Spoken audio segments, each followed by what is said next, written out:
गौतम बुद्ध जीवन और दर्शन।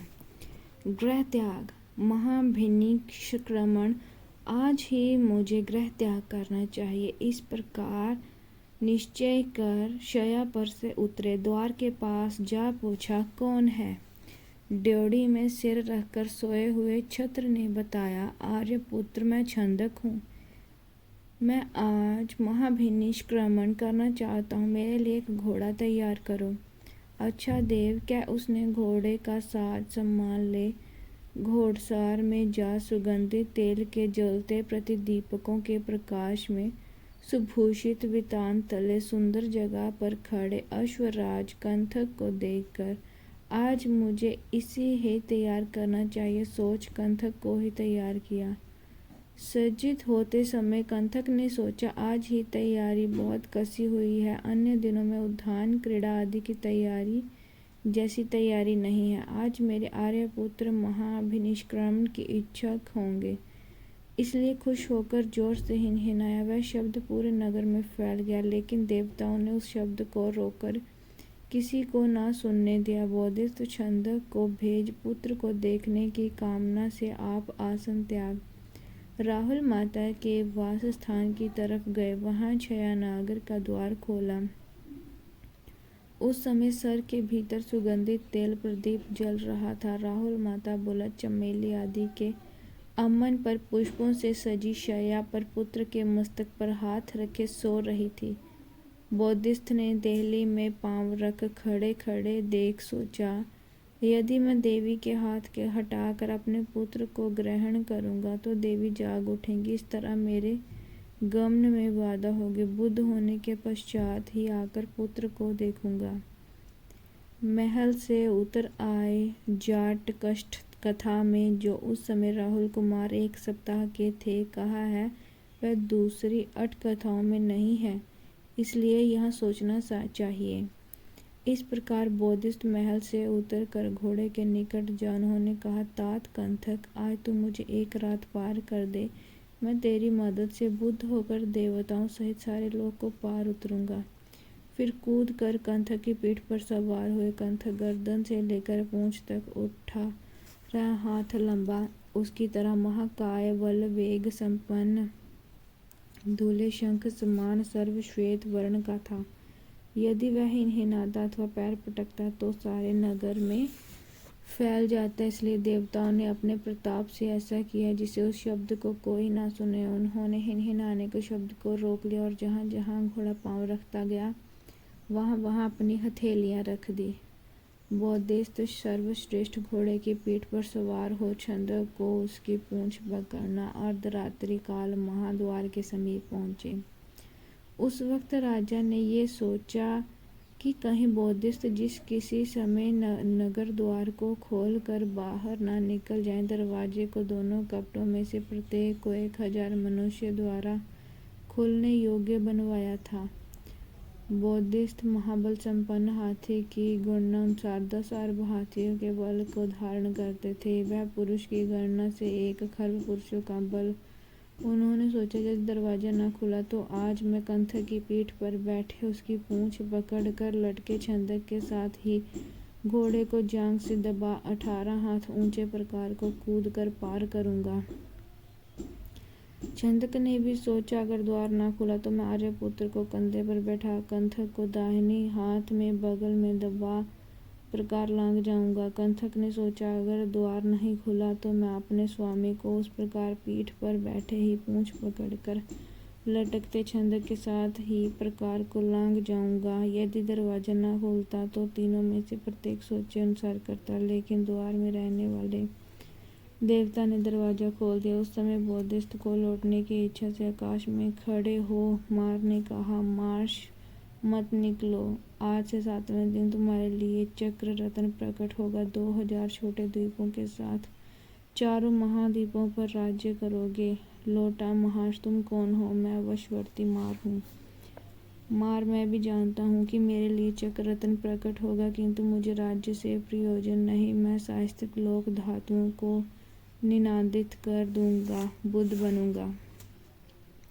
आज से जब कभी तुम्हारे हृदय में कामना संबंधी, वर्तक द्रोही संबंधी वितर्क या हिस्सा संबंधी वितर्क उत्पन्न होगा तो तब मैं तुम्हें समझाऊंगा। कह मौके की प्रतीक्षा में कंचपी पृथक न होते हुए छाया की भांति पीछा करने लगा।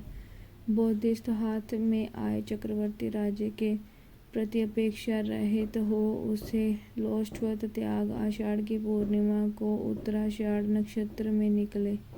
लेकिन नगर से निकलकर उन्हें फिर नगर देखने की इच्छा पैदा हुई। चित्त में ऐसा विचार होते ही महापृथ्वी कुमार के चक्के की तरह कांपी, मानो कह रही थी कि महापुरुष तूने लौटकर देखने का काम कभी नहीं किया। बोधिस्थ जहाँ से मुख फेर कर नगर को देखा, उस स्तूप प्रदेश में कंथक निर्वर्तन चैत्य का चिन्ह बना। वह गंतव्य मार्ग की ओर कंथक का मुख फेर अत्यंत सत्कार और महान श्री सौभाग्य के साथ चले। उस समय देवताओं ने सम्मुख 60,000, पीछे 60,000, दाहिनी तरफ 60,000 और बाईं तरफ भी 60,000 मशाल धारण किए।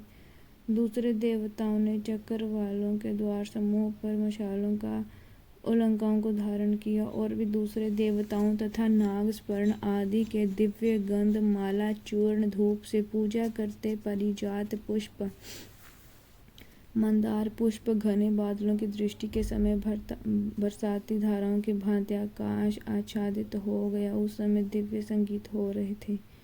चारों तरफ 60 प्रकार के अषड लाख बाजे बज रहे थे। समुद्र के उदर में मेघ गर्जन काल की तरह युगंधर की कुक्षी में सागर निर्दोष काल सुदृश्य हो रहा था। इस श्री और सौभाग्य के साथ जाते हुए बोधिस्थ एक ही रात्रि में 3 राज्यों को पार कर 30 योजन की दूरी पर अनोमा नामक नदी के तट पर पहुंचे।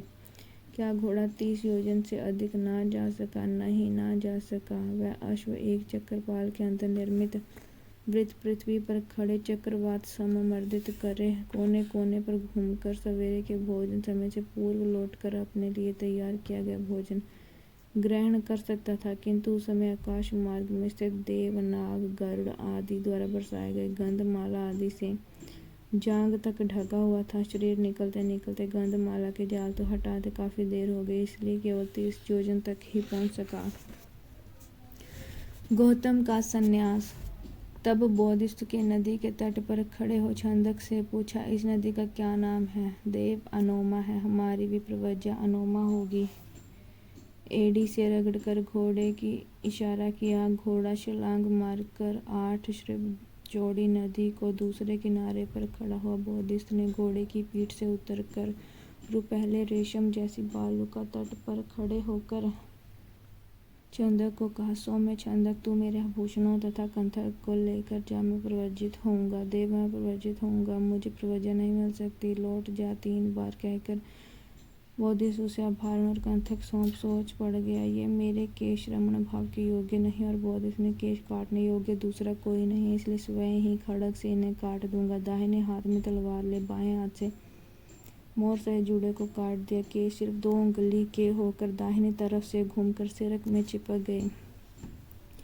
फिर जिंदगी भर उनका वही परिमाण रहा। मूछ दाढ़ी भी उनके अनुसार ही हो गई। फिर सिर दाढ़ी मुंडाने की जरूरत नहीं। बोधिस्थ ने गोर सहित जूड़े को ले आकाश में फेंक दिया और सोचा, अगर मैं बुद्ध हूँ तो यह आकाश में ही ठहरे, नहीं तो धरती पर आ गिरे। वह चूड़ामणि 20 योजन भर ऊपर जाकर आकाश में ही ठहर गया। शुक्र देवराज ने दिव्य दृष्टि से देख उपयुक्त रत्न में करंड में ग्रहण कर क्षत्रिय श्लोक चूड़ामणि चैत्य की स्थापना की। बोधिस्थ ने सुगंध युक्त मोर को काट कर आकाश में फेंक दिया। उसने करंड को ग्रहण शिरोए धारण किया। उसके बाद बोधिस्थ ने सोचा, ये काशी के बने वस्त्र भिक्षु के लायक नहीं है। यह कश्यप बुद्ध कालीन के पुराने मित्र घटिकार माँ ब्रह्मा के बुद्धंत्र बीतने पर जाप अप्राप्त मित्र भाव के कारण सोचा, आज मेरे मित्र महाविकरण किया है, मैं उसके लिए भिक्षु की आवश्यकताएं ले चलूंगा। योग में युक्त भिक्षु के लिए 3 चीवर, पात्र, उस्तरा, सुई, काया बंधन और पानी छानने का वस्त्र, ये 8 वस्तुएं होती हैं। इन 8 को लाकर बोधिस्थ को दिया। बोधिस्थ ने अर्हता ध्वजा को धारण कर श्रेष्ठ प्रवज्ञा रूप को ग्रहण कर ले छंदक को प्रेरित किया। छंदक, मेरी बात से माता पिता का आरोग्य कहना। छंदक बोधिस्थ की वंदना तथा प्रदक्षिणा कर चला गया। बोधिस्थ की छंद के साथ हुई बात को सुना, किंतु कंथक ने अब मुझे फिर स्वामी का दर्शन नहीं होगा। सोच आंखों से ओझल होने का शोक असहनीय होने के कारण वह कलेजा फटकर मर गया तथा क्षत्र सिंह भवन के कंथक नामक देवपुत्र हो पैदा हुआ। चंद को पहले एक ही शोक था, किंतु कंथक की मृत्यु के कारण अब दूसरे शोक से भी पीड़ित हो रोता हुआ वह नगर को चल पड़ा। धन्यवाद।